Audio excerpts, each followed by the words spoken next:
JHS The Warning, and we're back once again on game day interviewing Coach Randy Coleman. Thank you so much for coming again, Coach. Thanks for having me. Well, Coach, we talk a lot about the players, but now let's get to know the coaches a little bit. Could you tell us a little bit about the men that get these boys ready for each game? Sure. It'd be hard to talk about all 7 of them, but I'll give you an example of kind of what they do during the week by pointing out a couple. First of all, Marty Riley. Coach Riley is our quarterbacks coach and really my right-hand man on offense along with Coach Darby. What Coach Riley does on the weekend before a game, he prepares a slideshow.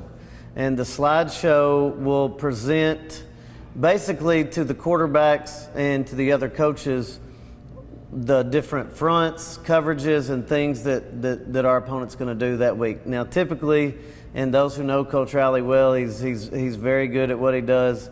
It'll be 70 to 100 slides. So it's Coach Riley spends a lot of time on that, but it's really important to our preparation.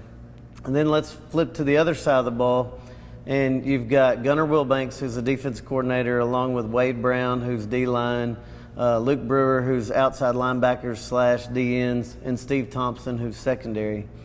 Those guys will meet on Sunday afternoon, and they'll meet usually about 3 or 4 o'clock, and will stay till about 8 o'clock.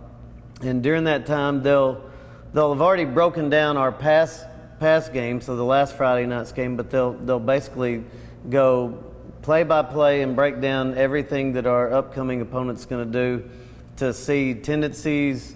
They'll run reports, statistical reports based on down and distance and things like that of what our opponent's going to do to put together the best plan to stop our opponents. And then, typically daily, I'll make a practice schedule. And to make a practice schedule, I'll script or write out every play that we're going to run during that practice. And typically it's about 120 plays. And then I give that script and that schedule to Coach Wilbanks, and he'll make the defensive side of the ball's practice plan. So that's typically about a 3-hour process. So, it's one of the things that people don't realize that goes on during the course of the week, all of the minutia that kind of goes on with paperwork and with film watching and that sort of thing to get ready for an opponent. Well, it definitely takes determination and effort from both sides, both coaching and the players, as we just heard. Well, tonight's game is the homecoming game, and this typically brings even more fans to Cooksey John to watch the game, and even the festivities take place.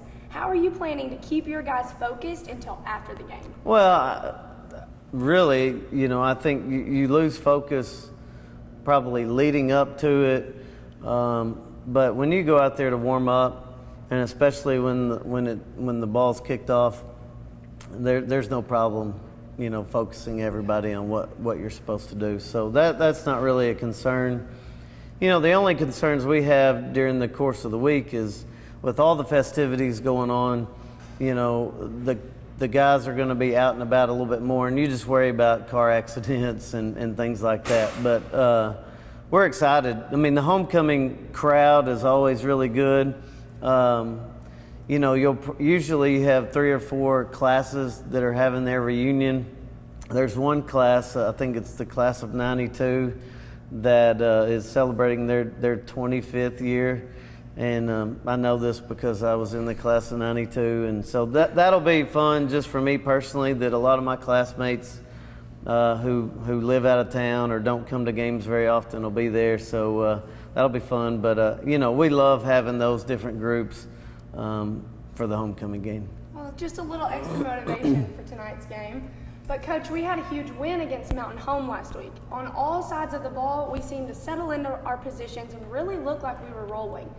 So they were playing the game they know and love. Tell us about that first conference win. Well, the thing about conference games is, one, you can win a conference championship, obviously. But 2, it is the start of what's preparing you to put yourself in the best chance to win a state championship with playoff seeding, home field advantage, all of those things. So it was important to get off to 1-0 start. We played really well, and against a team that is really good, and they did something offensively that you don't see every week. So, the 2 tight ends, the option, the triple option, all that, it's tough to prepare for. But our defensive coaches and players did a good job preparing. And then offensively, we're kind of finally starting to get in a little bit of a rhythm. So, we kind of took another step forward in that. That sounds great. I know we can't wait to see them play the Jacksonville Titans tonight.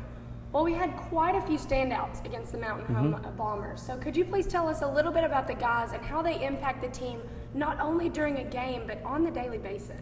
Yeah, I mean, you got to start up front on both sides of the ball. I thought our offensive line and defensive lines played well.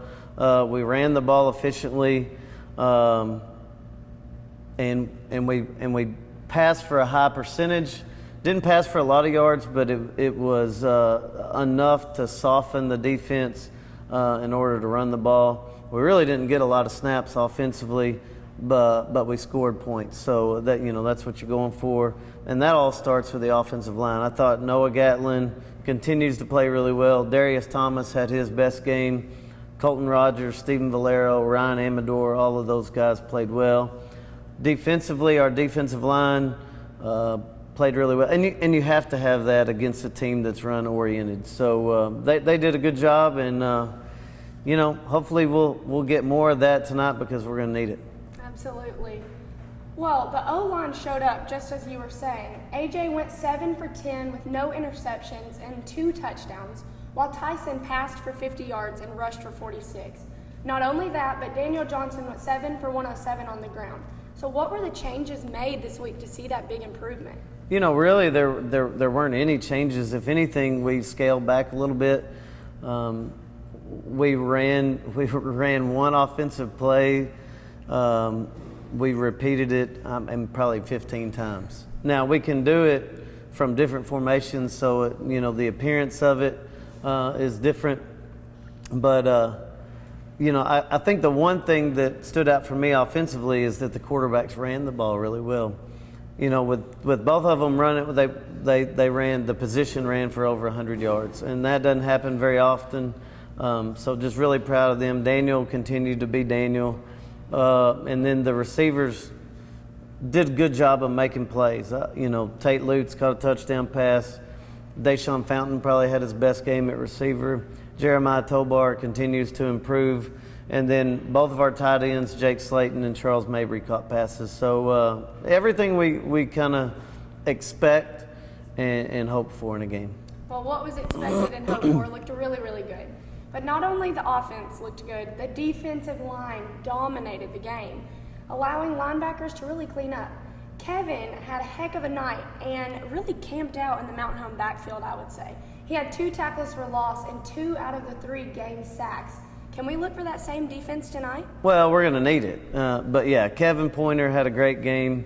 When he plays with a lot of effort, he's really tough to block. And we see it in practice every day. Jacarvis Anderson played like Jacarvis. Asa played well. Dwight Starks, we held him out, just trying to get him healthy. So in his spot, Adrian Bellinger and Marcus Rowe both played really well. And then, our linebackers continue to play well. So Colton Foster, Zane Neves, and Jamarcus Wright all played very well. And we're going to need that tonight because Jacksonville has a quarterback and running back that are extremely athletic, and we're going to need that push from the defensive line in order to keep them from being able to get in space, because when they're in space, they're really tough to tackle. Absolutely. We are wanting another conference win. Well, the Titans are kind of off to a slow start. They have a 1-3 record, including a loss to Little Rock Catholic, who the Hurricane has already beaten. So how are we planning to make the Titans 1-4 by the end of the night? Well, again, it starts up front that we've already talked about. Our offensive line, defensive line, they need to play well. But we always focus on a couple things. One, we don't want to turn the ball over. If we don't turn the ball over on offense, we're pretty good.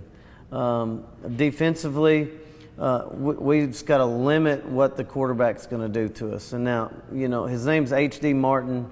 He's a really good player. We would compare him a little bit to Lamar Jackson, who plays for Louisville in college football.